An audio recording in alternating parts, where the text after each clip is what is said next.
This is Viterbi Voices, your chance to hear stories about research, classes, student life, and more.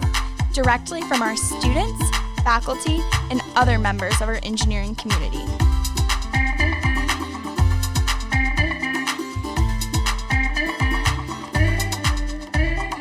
All right here at the USC Viterbi School of Engineering.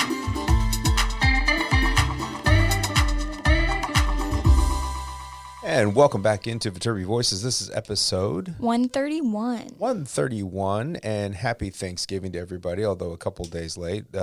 Thanks for joining us back in on this episode. As usual, I am Paul Ledesma, Director of Undergraduate Admission here at the USC Viterbi School of Engineering.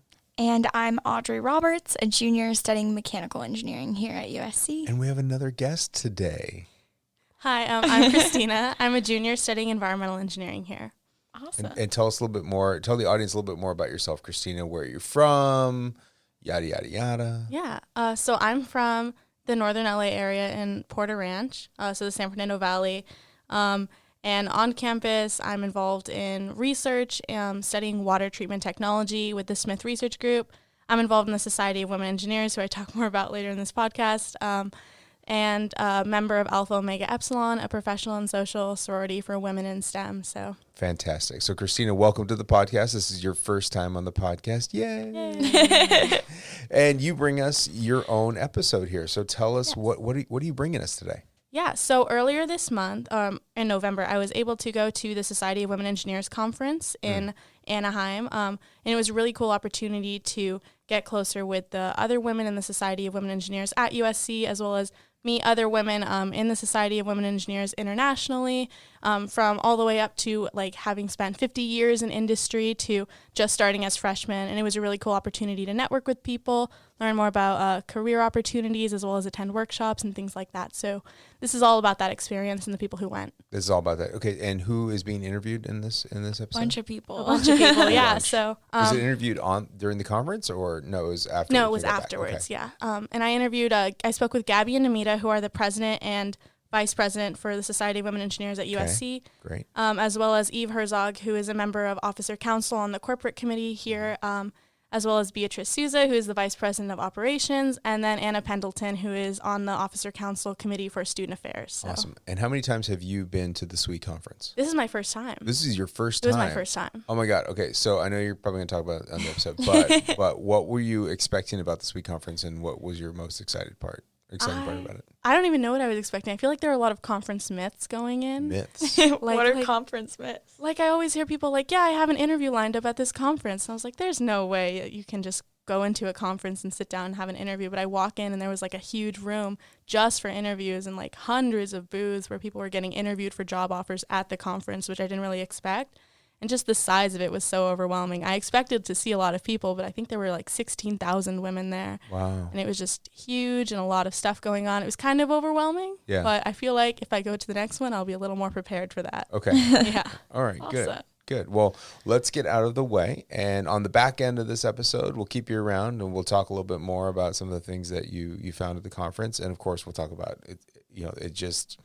Full disclosure, we're recording this right before Thanksgiving, so my mind is on turkey, and I want to know what y'all are doing for Thanksgiving, although this would have come out a couple days after, and some other admission information on the back end. So we'll see you on the other side. I am here with Gabi and Namita from SWE. Would you like to introduce yourselves? Sure. I'm Gabi, and I am currently a senior studying mechanical engineering. I'm this year's president of SWE, and I've been involved since freshman year when I got to be part of the ambassador program. I'm Namita. I'm also a senior studying computer science with a minor in screenwriting. I'm currently SWE's executive vice president, and I have also been involved since freshman year. Gabi and I were both part of the ambassador class. Yes, ambassador SWEsters. Yeah. So could you explain a little more about what the Society of Women Engineers is and what we do at USC? Sure. We're a professional organization on campus, and we cater towards women in engineering and also, honestly, anyone else who wants to get involved with SWE and who has an interest in being part of the organization. We're one of the many collegiate chapters, so there's college chapters at a bunch of colleges across the U.S., and SWE itself is a national organization. But in addition to professional events, we also have student-focused events, which is more about creating a community on campus for our members, and then also community service events where we work with local high schools or local elementary schools and try and get girls excited about engineering. So last week, we were in Anaheim for the SWE19 conference. So what exactly is that conference? Could you explain a little more about it? Who was there? What happened? Yeah, so SWE19 is the world's largest conference for women in engineering and technology. So that means everyone from collegiate members to professional members. So we have industry professionals who come and represent their company at the conference by either giving a workshop or a talk. And they also represent their company at the big career fair that they have on Thursday and Friday of the conference. And then a bunch of collegiate members or other professional members who want to network or attend these sessions can go and spend the 3 days participating in workshops and networking. Do you want to add anything to that? I think that kind of covers it. Yeah. Perfect. So, Namita, this was both of our first times attending SWE19. Yes, it was. So, what would you say surprised you, or what did you expect going in, and what did you get coming out of it, would you say?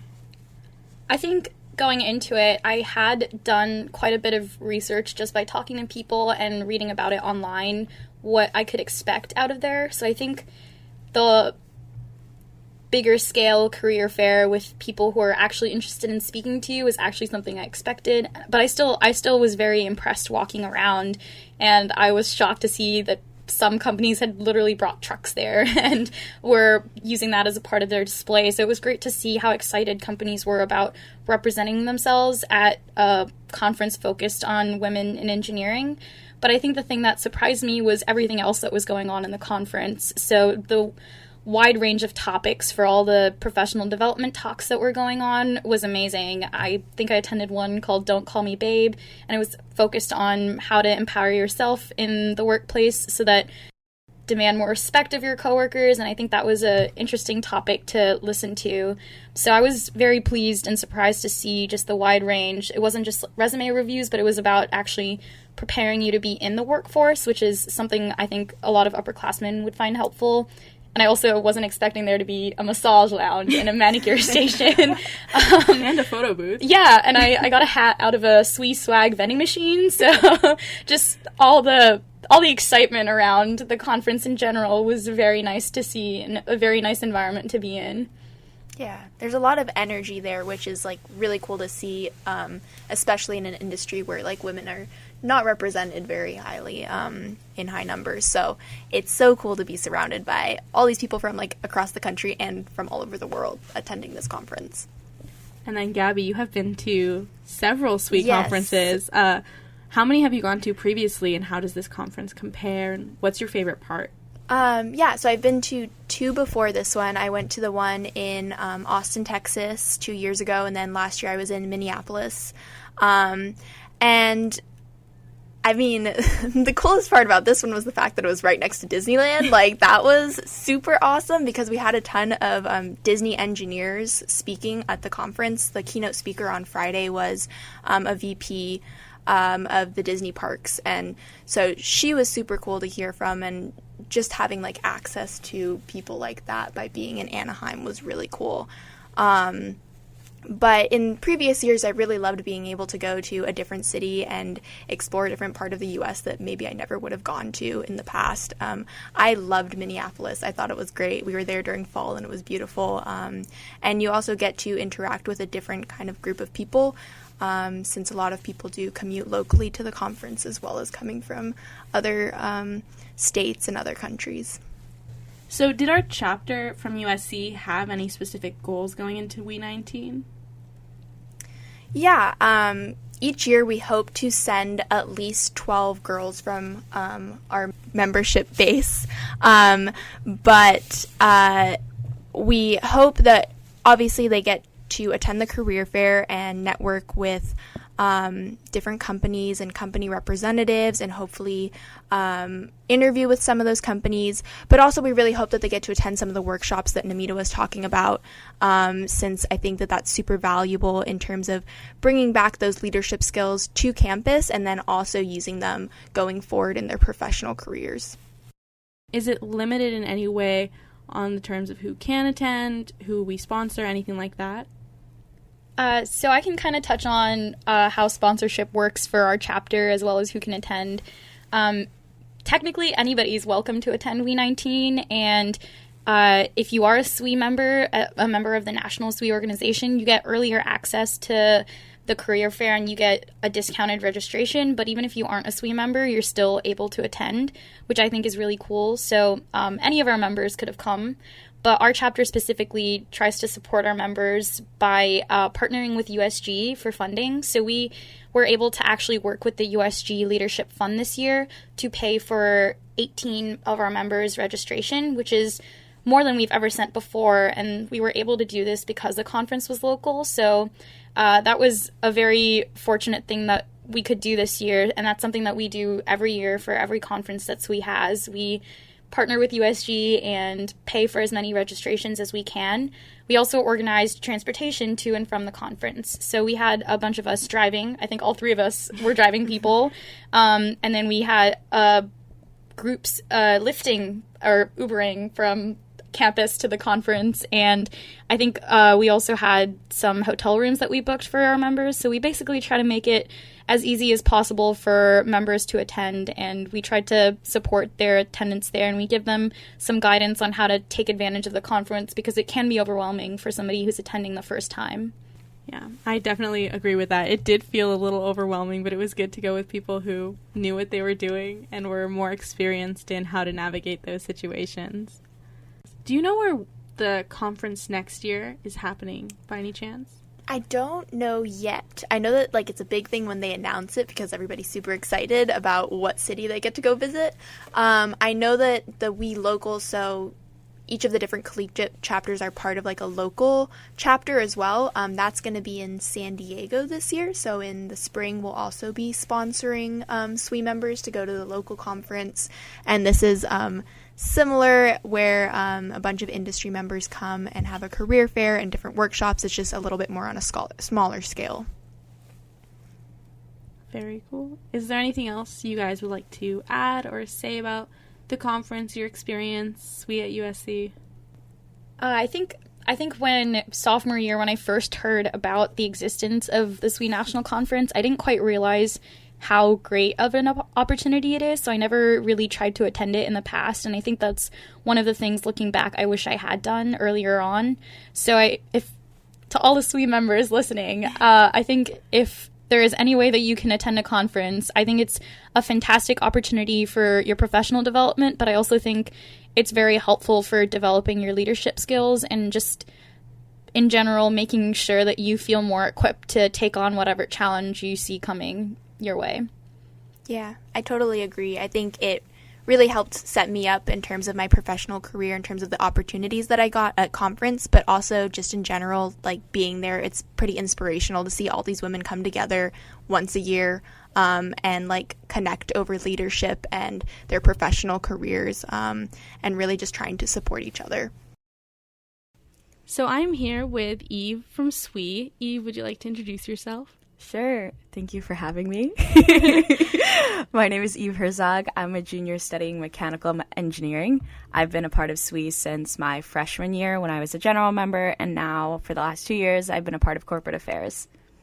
Awesome. And in terms of corporate affairs, can you tell us a little more about what you do on SWE and what corporate affairs does? Yeah, so corporate affairs is in charge of all of our professional development and networking events, whether that's hosting info sessions, getting sponsors, which allow us to do everything we do with SWE, and planning our bigger events like FEWE and Professional Development Night. Great. So last week, we attended SWE19. And so this was the first time we were both attending this conference, and it was in Anaheim this year. So could you walk us through the schedule, what happened the first day you arrived? Yeah, sure. So I got out of class at 4 p.m. on Wednesday and had 2 hours to pack before we left, because obviously I was not packed before that. And I drove with a couple of the other SWE members to the conference, got to the hotel, and then we studied together like good engineers do, and prepared for the next day's career fair. Awesome. So day 1, crushed it. Lots of homework getting done apparently. And so the Thursday morning. Yes. How did that go? Yeah, so Thursday morning we had the great adventure of carrying a large bag of SWE like shirts and things. SWE swag, yes. SWE swag, yeah, to get sold at the conference. So I got to do my manual labor in the morning. And then we arrived, we checked in, we got a swag bag. I'm a huge fan of swag bags. And then I got to like meet a bunch of new SWE people because we were all kind of just hanging out in the morning. And then at a certain point, probably around 2 p.m., the career fair started. So I went to that for what felt like 10 hours, was probably more like 4 hours. That was really fun because there are a ton of companies that don't normally go to USC. So that was really cool for me. And I walked around and got a lot of steps in and talked to a lot of really cool companies. And at a certain point, I realized I was starving, so I assume I ate dinner afterwards. Incredible. Yeah. And Gabi and Namita earlier touched on some of the companies at the career fair, and Beatriz will talk more about it later, but who were some of the companies that you talked to at the career fair? Yeah, sure. So who did I talk to?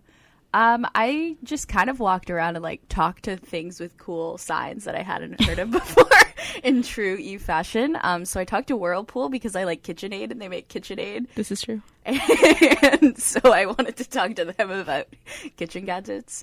I talked to Nike because they're a really cool company doing things with sustainability, and also because, of course, very cool swag. Got some headbands. And then I talked to a material science company out of Boston, which was cool because I hadn't like gotten to really talk to anyone about material science before. Yeah. Awesome. And so that was your Thursday at the conference. Yeah. And what happened the next day, Friday? Oh, wait, I did things after. You did things I totally after? forgot. Yeah, so there are these cool things called hospitality suites. Oh, yes. The hospitality suites. Yeah, where basically companies like get you food and you just like network and talk to other SWE members from around the country. So I went to the Nike one with a bunch of SWE people from USC and ate food and you could have gotten a free shirt. I didn't get a free shirt. But it was really cool because like I chatted with people from all around the country. Very fun. Yeah, and then I did more homework afterwards and went to bed. In classic engineering style. Yes, of course.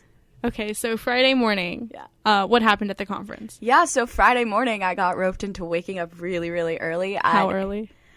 I probably woke up at like 7:45 because we had to be at the conference at 8:30. Really, really, really early. We had a half-hour walk. Okay, that's so true. I got up 15 minutes before we had to leave. Okay, so we went to the keynote speaker, got some coffee. I had a donut, which I love in the morning. And basically one of the higher-ups at Disney came to speak, and one of the things that stood out to me was she spoke about all the women at Disney that have helped her succeed in her career. And I think that was really cool because I've never listened to someone talk so much about how the other people around them have like supported them. And that's definitely something at USC that has really gotten me through my 3 years, like my 2 however many months so far. Yeah, so she talked about how like there were the people that when she had a problem or didn't know what was going on, that she went to ask for help. And I thought that was really cool because I think even though like she was the only person up there, you could see that it was like a whole squad of women helping each other out. Very cool. Yeah. And then after that, I went to 2 lightning talks. One that was called "Don't Call Me Babe." Yeah, I think Namita talked about that. Yeah. So that was interesting. And then I went to another one, and then I had like a couple of interviews. I got lunch, and after that, at 2 p.m. after I was done with all my interviews, I made the rash decision to go to Disney. Great decision. Highly recommend. I hadn't been before. So then I spent 4 p.m. to midnight at Disney. Cool.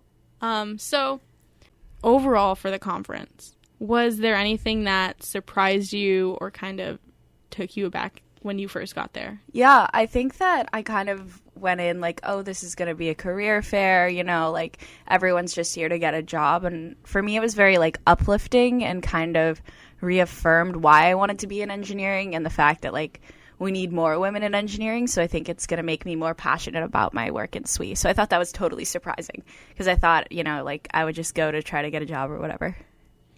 Definitely. So you talked about the career fair and the keynote and the workshops that you attended. What would you say is overall your favorite part of the conference?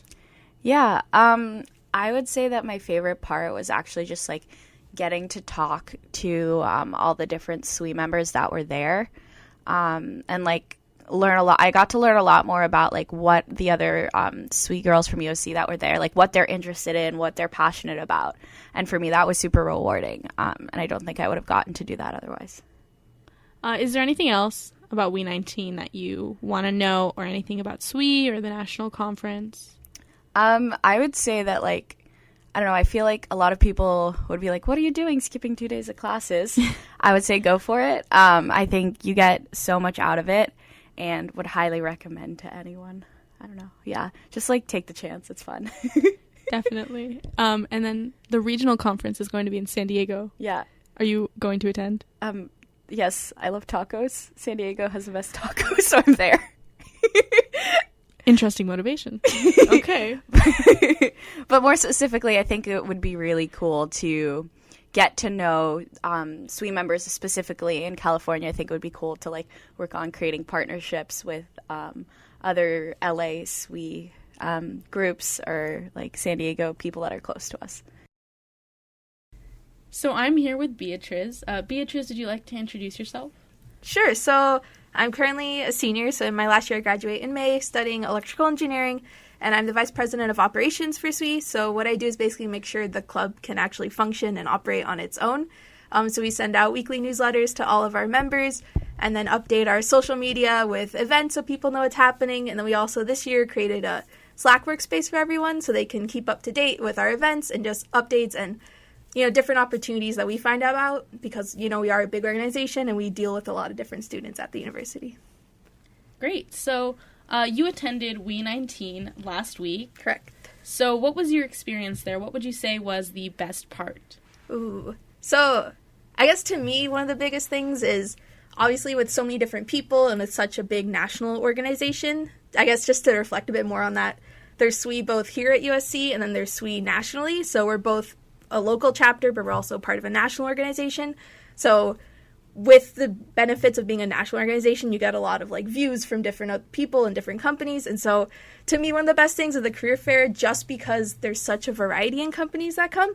So you don't get the same companies that come to USC. You actually get more opportunities and people that aren't just based in California, which to me is what's really interesting because I don't want to stay here after graduating.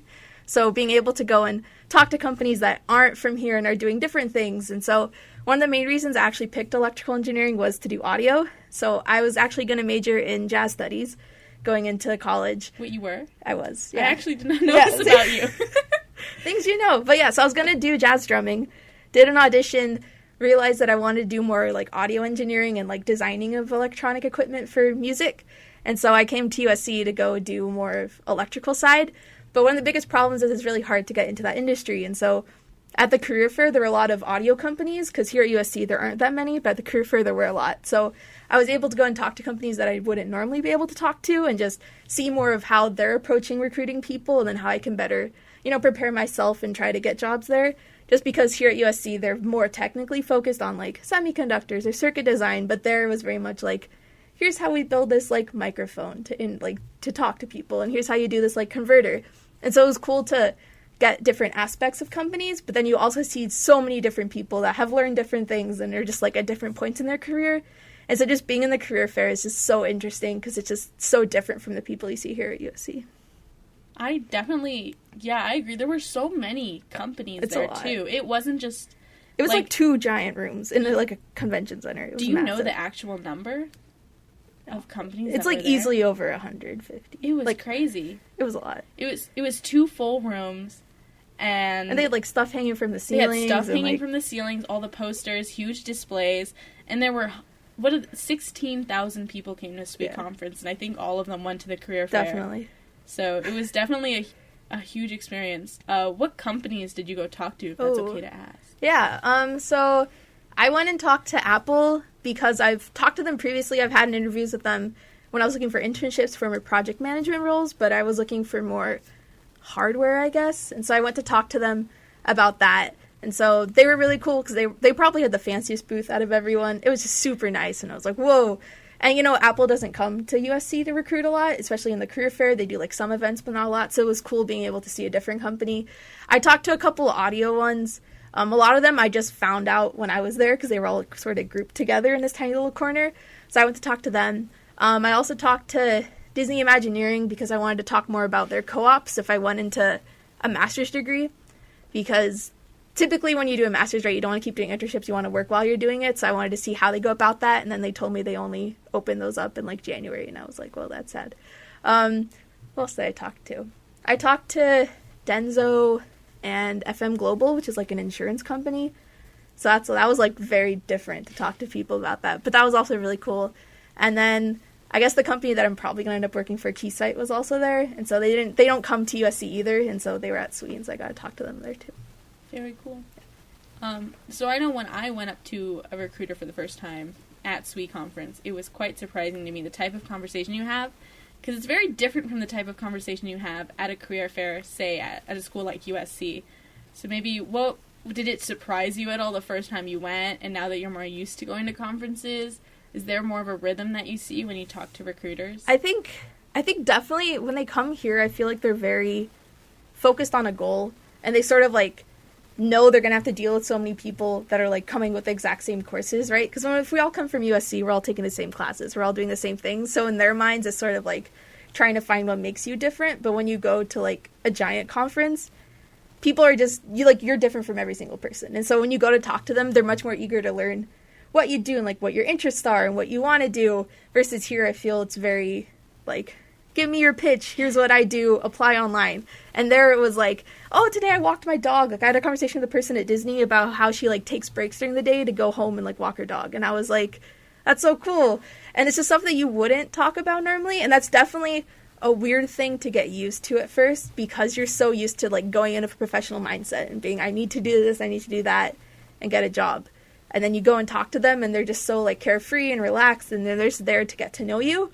And I think that's just easier. Like, I feel like it flows more easily, the conversation. Versus here at USC, I'm just sort of like, you can feel the anxiety and you're like panicky, but then there you're just sort of, like everyone's there for a good time to learn more. And so like, I feel like they're there too to learn more about you and like to learn from people that go talk to them. While here they're just sort of like trying to fill up positions. Definitely. And so it's just like the environment feels much more relaxed in that sense.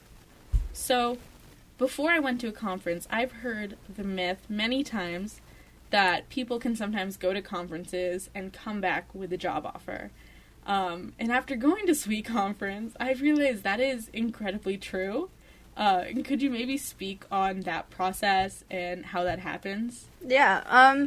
So a lot of companies do interviews. They like pre-screen you before the convention even starts.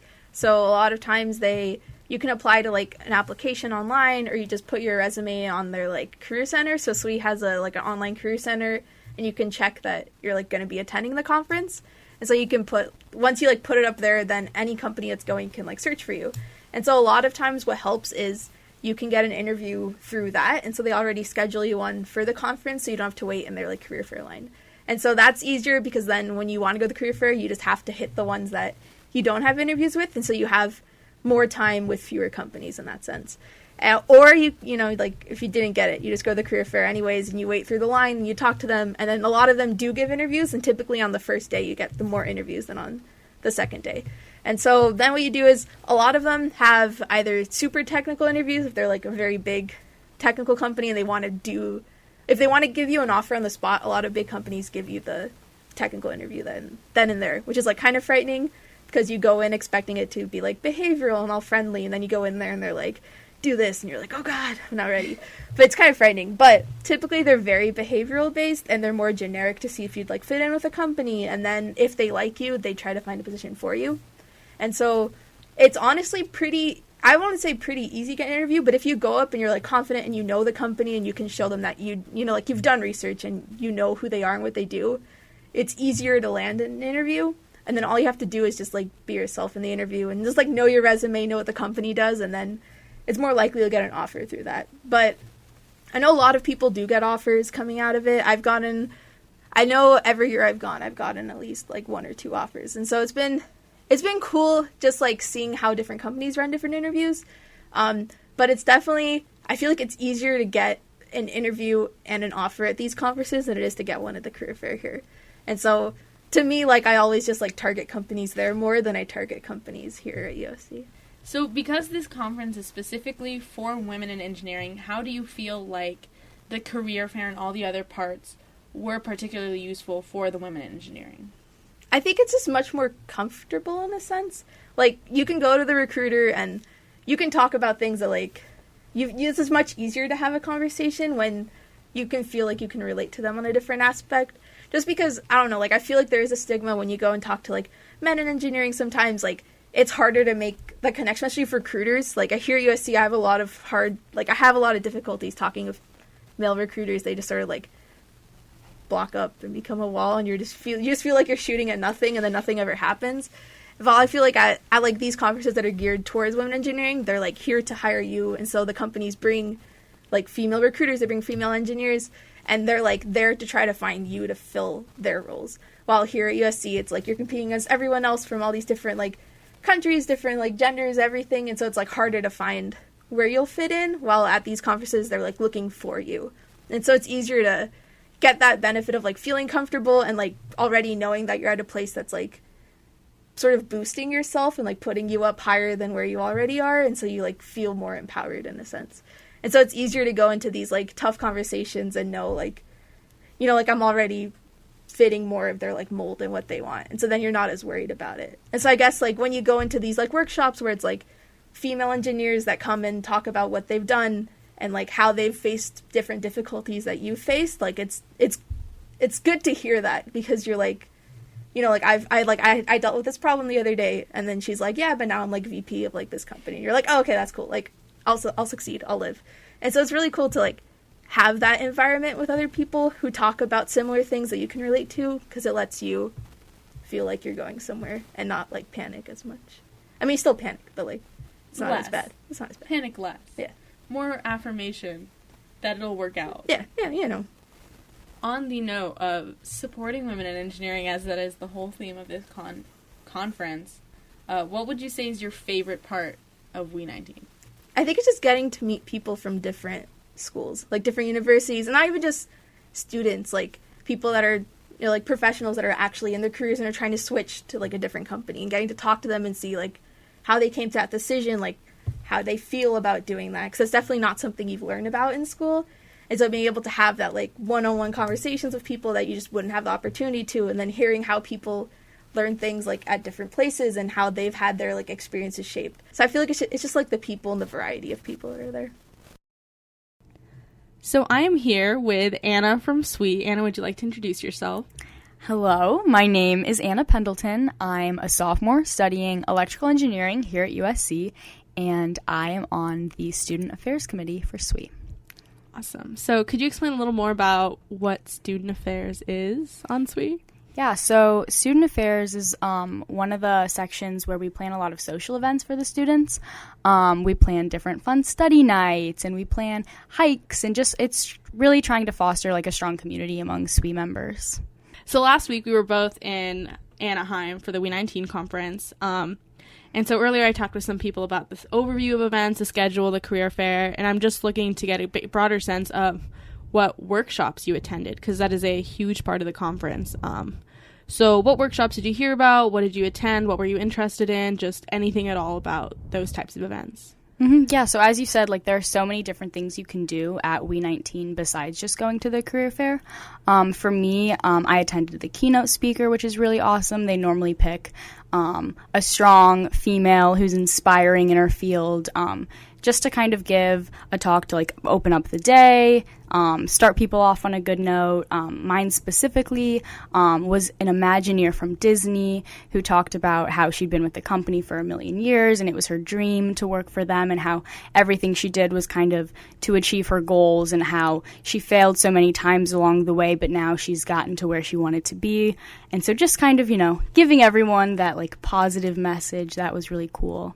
And I also attended some workshops that focused on like self-care. Like I attended an imposter syndrome workshop that kind of talked about how women in engineering so often can feel like they don't belong there, and what you can do to like prioritize your mental health just when you are in this field.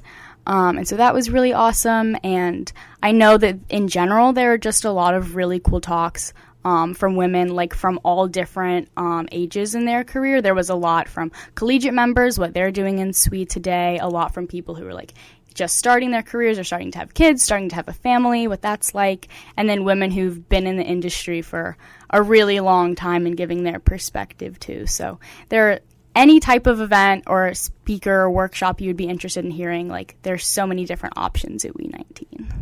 Awesome. Were there any other sort of workshops that you attended at the event, or were you doing other things, or what were you spending your time doing at the conference? Mm-hmm. Yeah, so besides attending the different workshops, I spent a lot of time at the career fair. I, on that job grind, had to talk to different companies and recruiters, which was really cool. Got some interviews. That's always good. And I think I went to the career fair for a long time on the first day, but the second day, after I'd already kind of had some interviews, I decided to go around the conference again, but this time just with the intention of networking and getting to meet different people, and not specifically just trying to like get a job from them. And I found that was actually so much more of an enjoyable experience, just because I didn't have that pressure of like, oh, I can't mess up, I can't say one thing wrong, and instead I just got to actually like learn from people who would have really good advice for me. And people who I can maybe reach out to and contact later in my career who were really open to like, talking to like a young person in STEM. And so that was something that I think that I wish I had that mindset going into WE19, of just like getting to meet people and learning from them, and not so focused on just saying the right thing and doing the right thing to get a job. Cool. And the cool thing about WE19 is that it comes at a time when everyone is looking for jobs, but we were talking about earlier that there is also WE local conferences. So can you touch upon the conference that you attended, where it was, what you did, and the experience you had with that, and how it differs from WE19? Mm-hmm. Yeah, so I was really lucky. Last spring, I got to attend WE local up in Seattle as a freshman, which was really awesome. And I think the main difference between WE local and WE national is the career fair, because at WE local, the career fair was way smaller, and because it was in the spring, it wasn't in like the heat of the job season. But because of that, everyone was much more focused on attending the different workshops and going to all the networking events that they had. And so you got to really prioritize, what you can take away from the conference for your own self-growth, rather than like, oh, I just need to get a job and that's what my focus has to be. So I feel like when I went to that conference, I learned a lot more, and I got to like meet many more people that way. I know my favorite workshop that I attended at WE local last year was a panel of women who were, there was a high schooler, there was a college student, and there was like a mom, and there was like a grandma. And they would ask them like all the same questions about their passion for engineering, and just seeing how they were different across all the ages, but also the same. And like a lot of the challenges that, the woman who was 60 had was also some of the problems that like the high schooler had. And so that was really interesting for me, just because, I was recently a high schooler. Now I'm in college. I one day want to be a mom. And so like getting all those different perspectives was really awesome. And I feel like I learned a lot from them. And I just got to also have a lot of exposure as a freshman to how broad just engineering is in general, and what you can do with an engineering degree. Because there were people there who gave talks, and they all majored in engineering. even though they might not be doing it now, but explaining how that engineering degree is so applicable in so many different industries was something that I hadn't really thought about at that point, which was really cool. Definitely. And I think it's just important to note that one common thread to everyone that I've talked to on the topic of WE19, SWE conferences, all of that is just the idea of like, oh, I didn't think, I could go as a freshman and get anything out of it, or, I didn't think, it would benefit me going at all. But from like Namita, Eve, Beatriz, Gabi, everyone has said like, I wish I went earlier. I wish I learned more. So it's really awesome to hear that you went as a freshman and you got to hear these things. Would you recommend going? Are you planning on going? Because you're only a sophomore right now, so you got time. Yeah, I got time. I 100% would recommend people to start going really young. I know that like when I was there and I would network with people, I definitely got some of the people who were like, "Oh, you're only a freshman," and that can be annoying sometimes because you know that people look down upon you, kind of, or you feel that way. But also, like, I got so much out of that conference, and just learned so much that it was definitely a worthwhile experience. The SWE conference.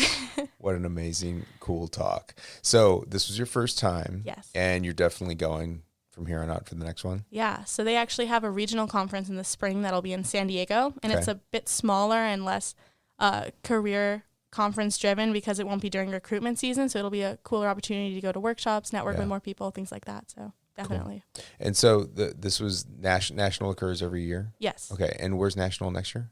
I believe in New Orleans. So. New Orleans. Ooh. Cool. So it's just happenstance it was here in Southern California. Yeah, it was super close. So a lot of us got to go. It was really cool. That's great. What do you personally get out of your involvement in SWE? Yeah, I have met so many women in STEM. I feel like in a lot of my classes, I hang out with a lot of engineering students. And it was just really cool to branch out from just environmental engineering classes and interact with women in mechanical engineering, computer science, and things like that beyond just an academic level. I've made a lot of really good friends, and I've learned a lot from them in terms of like mentorship on how to apply to jobs, but also like best study spots on campus and things to do over break. So just every little aspect has kind of been influenced by the women that I've met. And what do you think was one of your biggest takeaways from the conference from a professional in engineering? There's a lot of professional people there. They're on the other side of college. What's something that you probably took away from those people that you met or that you heard from?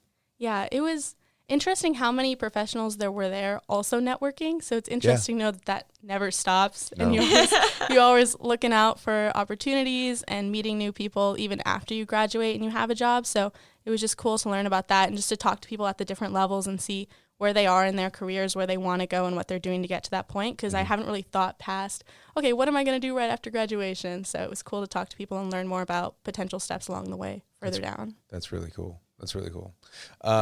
Anything else you want to talk about? Yeah, I think just kind of listening to this week's episode and then last week's sort of on the ASBME conference and a similar professional society, I think it's super cool how all of these professional orgs at USC really take it beyond networking, and it's so much more about community, and you can really sense that in all the stories of all the women you talk to. So thank you. I really appreciated that. It's really cool. It's really cool. So like I said before in the beginning, we're recording this like right before Thanksgiving. But I know it's coming out on December 1st, which is right after, but I want to know what you guys are doing for Thanksgiving. I am just going home. I'm so excited to go home, be with my family. You're like a 45-minute drive home. Yeah, but I haven't been able to go recently because of busy and I get it. midterms and all of that. But it'll be nice to go home, do my laundry, see my animals and my mom and big family coming over. So everyone's at your house for Thanksgiving? My mom's how many total people? Not enjoying it. Just 7, so yeah. Okay, all right. I am flying home to Denver, hopefully. I saw it's snowing like crazy right now. So TBD on my flight, but that's the idea, going home to Denver. Probably doing... Are you going to be posting this from Denver? Like, will this not get up? You'll be back. No, it'll get up. It'll get up. The podcast, I have Wi-Fi there. That's true. Well, I don't know. I see snow and I think like the world's ending. But yeah, I'm going home. I'm honestly probably going to be doing mostly homework, which is Really? yes, but that's okay. I'm trying to not do any work on like Thanksgiving. Hopefully, Are there any like interesting Thanksgiving traditions that your family has, or that something that let's see. either something you're looking trying to forward to think or through. something you're not looking forward to? My sister and I like always make mashed potatoes with my aunt, so that's fun. I love Okay. mashed potatoes. So that's not. I don't know if that's really a tradition, but what about you? My family's Lebanese, so just all of the Lebanese dishes I get to eat that I can never cook myself. And what so. are some of the highlights? Like, what are the dishes that are maybe not found on the traditional Thanksgiving gosh. table? A lot of homemade hummus and Okay. tabbouleh and all this Yeah. great stuff that my grandma just whips up. So I'm also asking these questions. So I full disclosure, I'm going to a doctor's appointment today where I have to like do like blood tests. Nothing serious, just a physical, but like I have to fast. So I haven't eaten anything this morning. Oh my gosh. I haven't had any coffee this morning. I'm dying right now. And so talking about food, I'm like, yes, go on. Go on, tell me more. We can talk more about Do you have a Thanksgiving, Thanksgiving tradition that you? No, just eating. please. Yeah. Just eating way too much. I mean, my sister, her husband, and her son are in town. They flew in they live in Virginia, and so they came out for Thanksgiving. So my mom is very excited to have us all under one house, so there's 8 of us and 2 dogs, and it would just be, I know that's not chaos to a lot of people, but to my family, that's a lot of people. And so it would just be, the turkey and all the usuals. There's nothing really too fancy. I just eat all day. Nice. I eat and drink all day, and that's basically it. And at some point, I'll probably fall asleep, but that's really about it. Nice. What's Yeah. everyone's favorite Thanksgiving dish? That's a great question. I know. It's always interesting. So there's this it's not fancy. It's something my mom made when we were growing up, and it's such a 70s, 80s casserole dish that when you actually know the ingredients, most Thanksgiving dishes, when you know the ingredients, it's That's really true. disgusting. But it's this thing that she made, and I don't even know where it came from, but it was called broccoli bake. And it's basically, and this is how horrible it was from 70s, 80s. You take the frozen broccoli and you put it in with a ton of mayonnaise and crunched up Cheez-Its. I'm not selling this. I know. It sounds so horrible and disgusting. Like I said, when you hear what's in it, it's not good. But I tell you what, you bake that thing up it's like cheese and mayonnaise and Cheez-Its and broccoli. Oh my god! It's so horrible. Wait, Cheez-Its? Cheez-Its. I'm not kidding. I'm here for the crunch though. Right. So, and then to make it, you take the Cheez-Its and you have to roll them out to turn them into Cheez-It breadcrumbs, basically. And so then that goes on top, and then you bake that in, and it's just this cheesy, gooey, broccoli, cheesy, crunchy thing, and it's no one likes it but me. Well, more for you. Yeah. I ate the whole thing. I know it's not a good. It's not a good thing. Whatever you want. And I could be wrong with the actual ingredients. I'm sure there's some sort of cream of something soup in it, because that's the other ingredient that goes in everything at Thanksgiving. Sounds more exciting this way. I think so. What about you? Classic mashed potatoes. Classic mash. Classic. Good call. What's the verdict on mashed sweet potatoes? That's a new trend now. Never. No, not for me. No, I'm not a big sweet potato person. not. No, just pure potato, all starch, no nutrients. That's what. But so the actual sweet potatoes with they put some marshmallows or cranberries in that that dish with it's so good. That's so good. I'm so excited about this. I'm so excited about eating.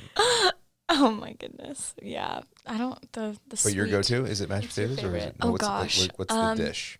My aunt makes really good stuffing. So that stuffing with mashed potatoes on a roll, just On a roll. carbs on carbs on carbs. my You're I'm going to take this bread. I'm going to make something out of it. I'm going put to put it back in bread. Exactly. And then have some mashed bread potatoes on the side. Dipped in mashed potatoes. No, not that gross. But I like stuffing. But I'm a big Stuffing's great, pie too. person. So, and my mom makes Pumpkin pie. excellent pie. My mom makes all the pies. They're so good. I can't eat pie anywhere else but home because my mom's pie is just like that much better really? than everyone else's pie. It's all about the crust, very flaky. So good. Yeah. Are you a pumpkin pie fan? I am a Christina? huge pumpkin pie fan. I love pumpkin pie. Yeah, me too. But the secret so to good. pumpkin pie is you only have it like now. Because if you had it all the time, you probably wouldn't like it. That's my That's feeling true. on it. Yeah, I agree with that. And Cool Whip on top or whipped cream on top?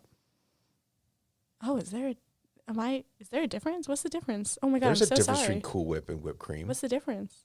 Well, one is like One's a like a petroleum product. Yeah. Oh, yeah, okay. Like homemade whipped cream. No, like whipped cream. Like you take the can, you spray it out. Oh, from the can. That's whipped cream. There's homemade. Okay, there's homemade whipped cream. There's the can of whipped cream. Those are still dairy products. And then Cool Whip is like a petroleum product. It's like not petroleum. It's not petroleum. It's oil. It's probably a petroleum product. I feel like out of the can is more fun, so whipped cream. I like Cool Whip on my pumpkin pie. I won't turn down the whipped cream, none of that. But for some reason, it's just that The petroleum. just that oily nature of it all. I'm saying it's petroleum. It's totally not petroleum. It's like hydrogenated vegetable oil. But it's like it's just that's why it's always frozen. Oh, Because you can't. It will just turn to oil. learning a lot today about Cool Fun Whip. facts about old products that we probably shouldn't be eating. Oh no. Well, it's one day. White meat, dark meat. White meat. Dark meat. Yeah, Yeah, a little more flavor, I think. yeah. I like both. I grew up just taking that drumstick, just going to town on it. Oh my gosh. I'm really getting hungry now. Right? Yeah. I've been hungry for hours, and this is all I'm doing. I'm just trying to bring you in. All right. So anyway, back to serious stuff. Today's December 1st, which is the if you're listening to it today, today's the application deadline to be considered for merit-based scholarships. So I'm assuming a good number of you have got your application in, which is great. If you have not, get it in by the end of the day. Whenever the end of the day is in your respective time zone. So that's an important thing to understand. Now, if you don't apply by December 1st, that's okay. The final application deadline is January 15th. So you still have time to apply. Make sure you get your application in by January 15th. And that application is just on the Common App. If some of you have applied and you're wondering like, oh, I submitted my application, but I need to have this letter of recommendation come in, or I need this transcript to be sent from my school, or any other supplemental information that's like from someone else. That's fine. That can come in later. Just make sure that it's coming in as soon as possible. So that it's okay if you got your common application in by December 1st. Things can roll in a little bit later. Just make sure it's coming in as soon as possible. And now, if you have applied, I'm sure you're anxious, like, oh, tell me what happened. Well, it took a lot of time for you to write that application, to submit that application.